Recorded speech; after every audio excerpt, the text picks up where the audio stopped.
Naalala ko dati dito, oh. Magkakatabi yan yung mga ano, mga stall dyan. Ngayon ano na, maluwag na sa part na to. Dito. Eto na siya. So, pagka ganitong oras pala, mas maraming tao, mas ano, mas crowded. Ano oras ba ngayon? Bali, mag-alas 5 na ng hapon. So, ito yung sitwasyon ngayon dito sa Divisoria. Sobrang daming tao, parang yung mga tao para sa mga maliliit na langgam na naglalakad dito. So, dito, may daan dyan sa gitna. Ito yung, parang bago lang to eh. Itong mga vendors dito, yung mga tent dyan. Wala dati yan. Ito ang problema rin dito, yung mga jeep na nag-aantay ng pasahero dito sa gitna. Nakahinto. Nagiging ano, terminal yung daan. Kaya naman magta-traffic at magta-traffic talaga.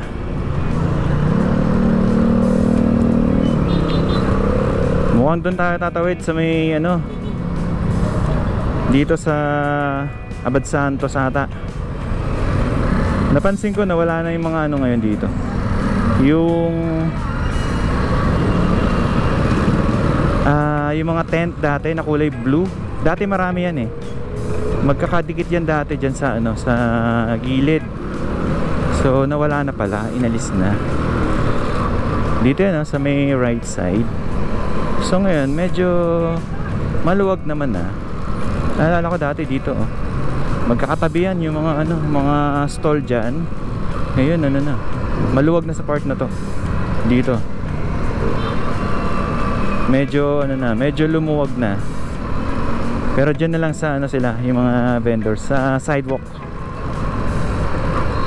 At least dito ngayon maluwag na. Hindi na katulad ng dati na talagang sinakop na yung kabilang lane, yung isang lane dyan eh nasakop na ng mga ano, ng mga vendors.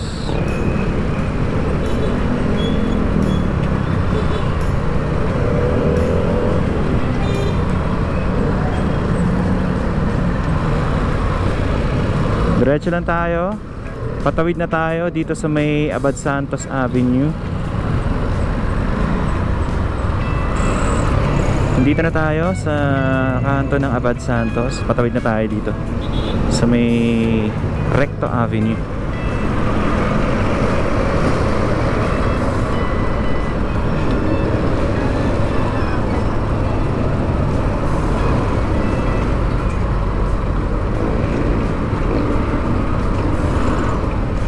Ito na yung Tutuban Center. Ayan, kung maalala nyo, last few months ago, may mga ano dito dati, may mga stall na mga vendors. Buti wala na sila ngayon, no? Maluwag na. Dati pinunuto ng ano eh, mga vendors dito eh, sa side na to. Ayan, ngayon ano na ulit, 4 lanes na ulit. Hindi na siya, dati 2 lanes na lang halos eh. Kasi may mga vendors dyan sa magkabila ang side.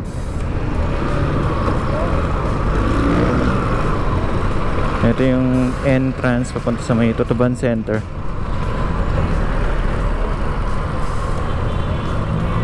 Ayan. So wala nang ano ngayon, mga tiyanggian dyan sa loob. Dati napuno to ng mga tiyanggian dito. Buti maluwag na. Ito sa part na to, yung nakadikit dyan sa ano, sa pader. Puro mga ano dati, puro mga tiyanggian.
traffic.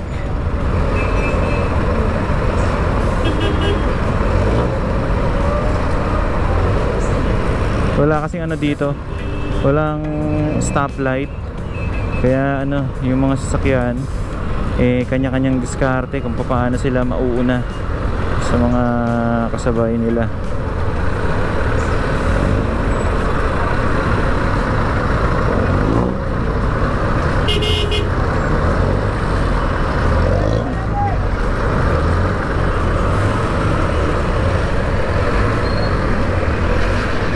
So dito na tayo sa kabila.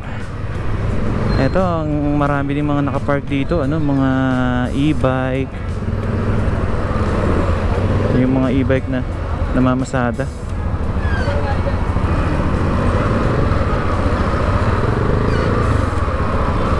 Hirap dito. Kahit nasa unahan ka na, sisingitan ka pa.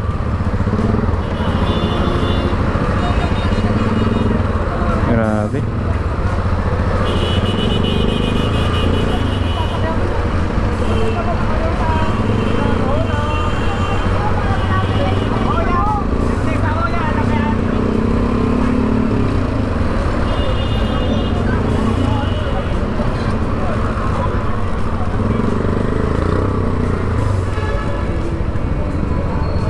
Ito, isa napansin ko, isa sa mga nakaka-traffic dito ay etong mga e-bike.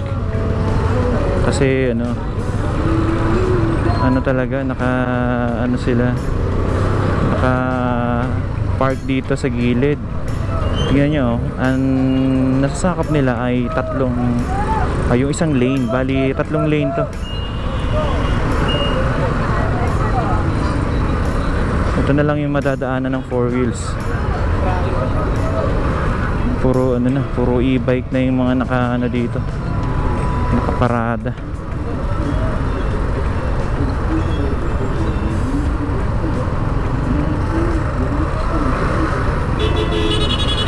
E-trike pala, puro mga e-trike na yung mga dito, nakapark.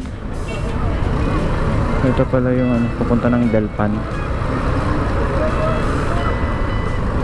Yun, finally makakawala na tayo dun sa sa